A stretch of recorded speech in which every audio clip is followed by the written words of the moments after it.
5, 4, 3, 2, 1, 0.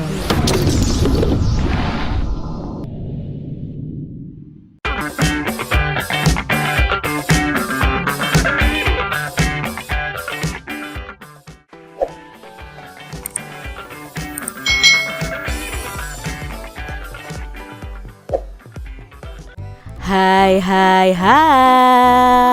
selamat datang di channel YouTube Kak Citra. Apa kabar adik-adik semuanya? Kak Citra berharap kalian dalam keadaan yang baik, sehat, dan siap untuk belajar ya. Hari ini kita akan belajar bersama-sama untuk mata pelajaran tematik kelas 5. Kita akan belajar di tema 4, sehat itu penting. Subtema 2, gangguan kesehatan pada organ peredaran darah, pembelajaran yang kedua. Mari adik-adik yang hebat, kita belajar dengan penuh semangat. Adik-adik, olahraga itu selalu berhubungan dengan kesehatan manusia. Misalnya kesehatan organ peredaran darah manusia. Nah, dengan berolahraga kita dapat meminimalisasi gangguan pada organ peredaran darah. Nah, selain berolahraga, apakah menari juga dapat menghindarkan gangguan pada organ peredaran darah manusia? Nah, adik-adik, kalau kita menari itu sama saja dengan kita berolahraga. Tetapi mungkin di sini menari itu tidak terlalu energinya tidak terlalu banyak keluar seperti kalau kita berolahraga. Tapi menari itu juga salah satu olahraga juga, dan itu juga menyehatkan untuk tubuh kita karena kita menggerakkan tubuh kita. Nah, sesampai di kelas, Udin, Beni, dan anak lain disambut oleh ibu guru yang membacakan pantun dengan ceria. Nah, perhatikan gambar dan pantun yang diucapkan oleh ibu guru berikut ini. Pergi ke toko membeli gitar. Gitar dipetik sungguh memikat. Murid ibu semua pintar. Masuk kelas tanpa terlambat. Nah, ini adalah pantun yang diucapkan oleh ibu guru Udin. Bentuklah nih kelompok yang terdiri atas 5 anak. Nah, bersama kelompokmu bacalah berbagai karya pantun. Lalu diskusikan nih dengan kelompok kalian mengenai ciri-ciri pantun tersebut. Nah, Udin, Beni, dan semua anak kelas 5 bertepuk tangan tanda senang dengan pantun yang diucapkan ibu guru. Tidak lama kemudian Beni membalas pantun ibu guru. Nah, berikut adalah pantun Beni. Pagi-pagi berolahraga, keliling kampung berlari-lari. Belajar itu perlu berdoa supaya kita berilmu tinggi.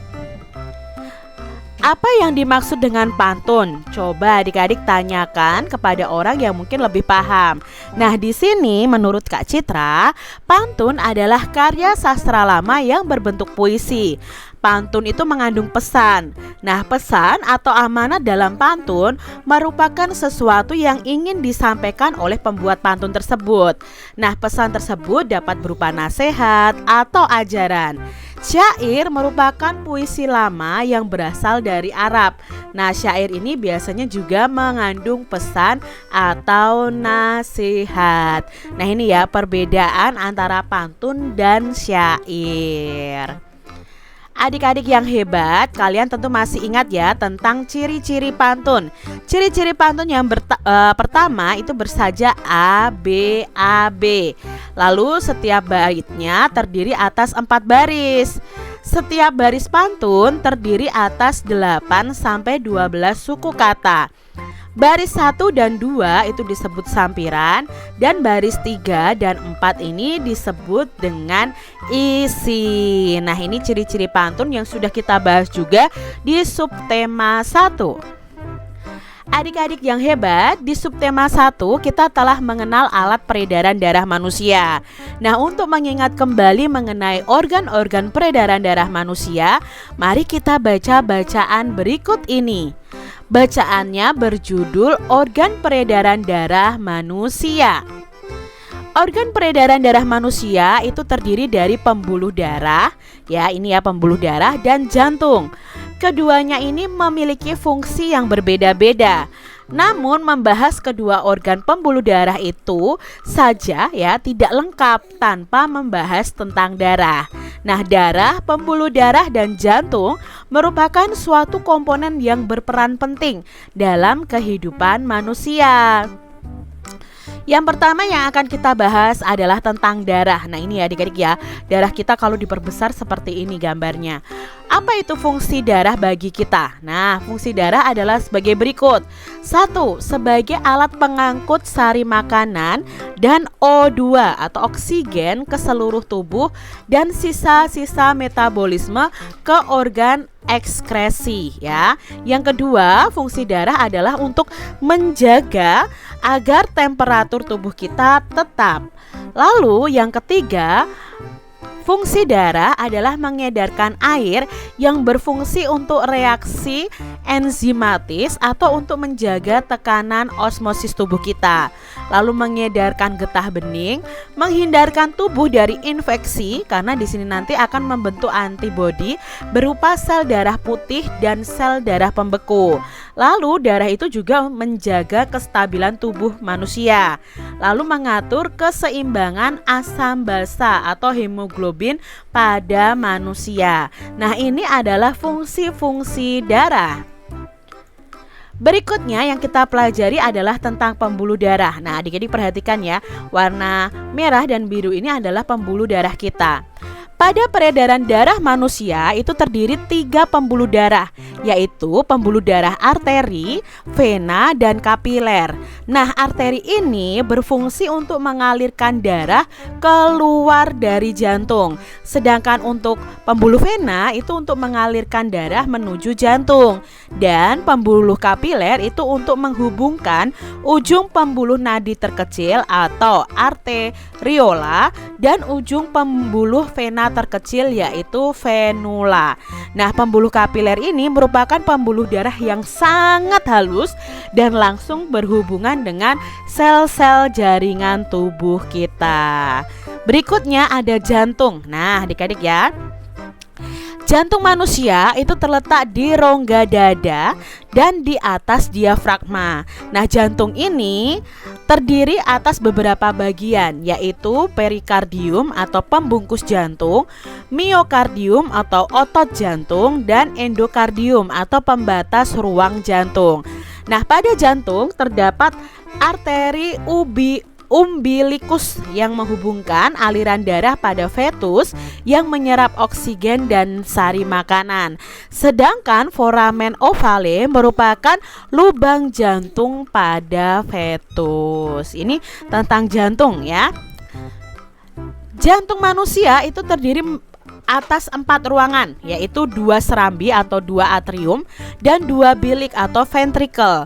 Nah, ventricle atau bilik ini memiliki dinding yang lebih tebal. Jadi yang bilik ya, bilik kanan, bilik kiri itu lebih tebal dindingnya dibandingkan dengan atrium atau serambi. Nah, bagian ventricle sebelah kiri juga lebih tebal dari yang sebelah kanan. Hal ini berkaitan dengan fungsinya untuk memompa darah bersih ke seluruh tubuh. Nah, antara serambi kiri dan bilik kiri itu terdapat valvula bicuspidalis, dan antara serambi kanan dan bilik kanan itu terdapat valvula tricuspidalis ya. Nah, valvula semilunaris bentuknya seperti bulan sabit. Itu terdapat pada klep jantung agar darah tetap mengalir searah. Nah, ini ya, ini ada katup triskupis ya. Lalu ada katup pulmoner dan sebagainya. Nah, ini ada fungsinya masing-masing.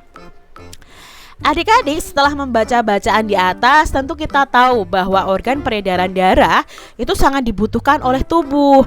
Nah, oleh karena itu, organ peredaran darah jangan sampai terkena gangguan. Nah, pada pembelajaran 1 kita telah mendefinisikan penyebab dan jenis gangguan pada organ peredaran darah kita. Nah, ingatlah kembali dengan membaca bacaan berikut ini.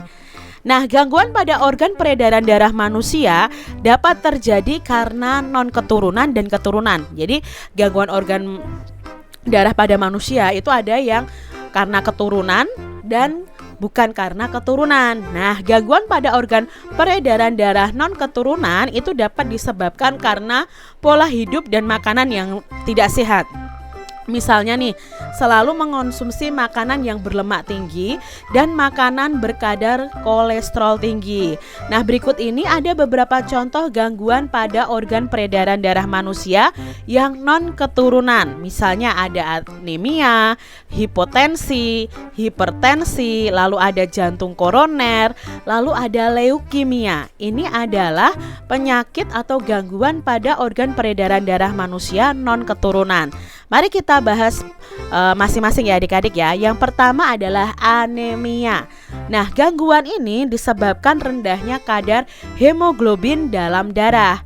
Rendahnya kadar Hb ini dapat disebabkan makanan yang dikonsumsi itu kurang mengandung zat besi. Nah, ciri-ciri penderitanya itu adalah mudah lelah dan sering merasa pusing. Itu anemia. Berikutnya ada tekanan darah rendah atau hipotensi ya. Ini hampir sama dengan hipertensi. Kalau hipertensi itu tekanan darah tinggi. Nah, gangguan ini disebabkan karena terjadinya penurunan tekanan darah. Lalu untuk tekanan darah tinggi atau hipertensi. Nah, gangguan ini disebabkan karena naiknya tekanan darah yang diantaranya itu diakibatkan oleh penyempitan pembuluh darahnya. Lalu ada kanker darah atau leukemia. Nah, leukemia ini adalah gangguan yang disebabkan karena sel-sel darah putih yang memperbanyak diri tanpa terkendali, yang mengakibatkan sel darah putih ini akan memakan sel darah merah. Jadi ini penyakit leukemia. Lalu ada jantung koroner. Nah, jantung koroner ini suatu gangguan jantung yang disebabkan oleh adanya penumpukan lemak ya, lemak darah seperti kolesterol pada arteri koronaria, yaitu jantung koroner. Nah, berikut ini beberapa faktor gangguan peredaran darah karena faktor keturunan. Yang tadi non keturunan, yang ini keturunan. Contohnya adalah hemofilia dan talasemia. Apa itu hemofilia dan talasemia? Yuk kita pelajari. Hemofilia. Nah, gangguan ini disebabkan adanya kelainan yang menyebabkan darah itu sulit membeku jika terjadi luka. Jadi kalau orang yang kena hemofilia ini, bagian tubuhnya ada yang terluka, itu darahnya akan menyembur dan sulit membeku, sulit mengering. Nah, ini hemofilia. Lalu ada penyakit talasemia ya. Talasemia ini, pada gangguan ini bentuk sel darah merahnya tidak beraturan. Hal ini menyebabkan daya ikat sel darah merah terhadap oksigen dan karbon dioksida menjadi berkurang. Nah, usaha-usaha apa yang bisa kita lakukan untuk mencegah gangguan alat peredaran darah? Nah, salah satunya adalah melakukan pola hidup sehat. Pola hidup sehat itu diantaranya 1. Makan makanan yang bergizi, 2. Olahraga yang teratur, lalu 3. Tidur dan istirahat yang cukup. Ini hal-hal yang bisa kalian lakukan untuk menjaga alat peredaran darah kalian tetap sehat. Nah, banyak hal yang dapat dilakukan dengan tubuh yang sehat.